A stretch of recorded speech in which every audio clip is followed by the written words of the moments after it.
আমিনুল ইসলাম বুলবুলের বড় ঘোষণা। তিনি বলেন, আজ থেকে দীর্ঘ 3 মাস ক্রিকেটারদের বেতন বন্ধ থাকবে। তার কারণ হচ্ছে তারা পাকিস্তানের বিপক্ষে বাজে ব্যাটিংয়ের কারণে হেরে গেছে।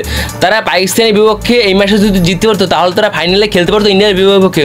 আর তারা এইবার যদি কাপ নিয়ে যদি বাংলাদেশে যদি আসতে পারতো তাহলে আমি টাইগারদেরকে কোটি কোটি টাকা উপহার দিতাম। কারণ দেখুন, আমাদের এখন পর্যন্ত আন্তর্জাতিক প্যানে কোনো কাপ আসেনি আমাদের বাংলাদেশ ক্রিকেট টিমে। কালকে দেখুন পাকিস্তানের বিপক্ষে মাত্র 135 রানের টার্গেট ছিল বাংলাদেশ ক্রিকেটের সামনে।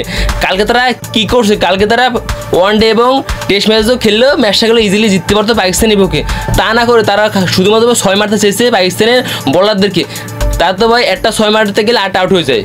আমিনুল ইসলাম বলেন, কালকে দেখুন পাকিস্তানি বোলারদের সামনে বাংলাদেশের ব্যাটাররা কেউ রানি পায় না। সাইফ হাসান, পারভেজ হোসেন ইমন, হৃদয়, নুর হোসেন শন কালকে তার কেউ দাঁড়াতে পারে না। অপরদিকে আমাদের জাকির আলী অনেক, তিনি কী করছে, তিনি ভাই ফিনিশিং গিয়ে তিনি কিছুই করতে পারেন, তিনিও ভাই আউট হয়ে সাজ করে ফিরে গেছে। অপরদিকে আমাদের বোলিংটা দারুণ বোলিং করছে পাকিস্তানকে একেবারে দোষে দিচ্ছে আমাদের বড়রাই। তাসকিন আহমেদ, মুস্তাফিজুর রহমান, শেখ মাহাদুর হোসেন তারা দারুণ বোলিং করছে।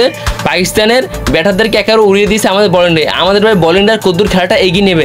ব্যাটাররা যদি রান না পায় তাহলে ম্যাচ কখনো জিততে পারবে না কোনো প্রতিপক্ষের সামনে। আর কালকে দেখুন ইজিলি ম্যাচে জিততে পারতো বাংলাদেশ। কালকে তারা ম্যাচটা না জিততে তারা কালকে ইচ্ছা করে ম্যাচটা খেলে হেরে গেছে পাকিস্তানের বিপক্ষে। এমনটাই বলছে আমিনুল ইসলাম বুলবুল। আমিনুল ইসলাম বুলবুল এই জন্যই বাংলাদেশ ক্রিকেটারদেরকে আমি দীর্ঘ 3 মাস তাদের বেতন দেবো না, এই 3 মাসের বেতন তাদের কাছ থেকে আমি কেটে নেব।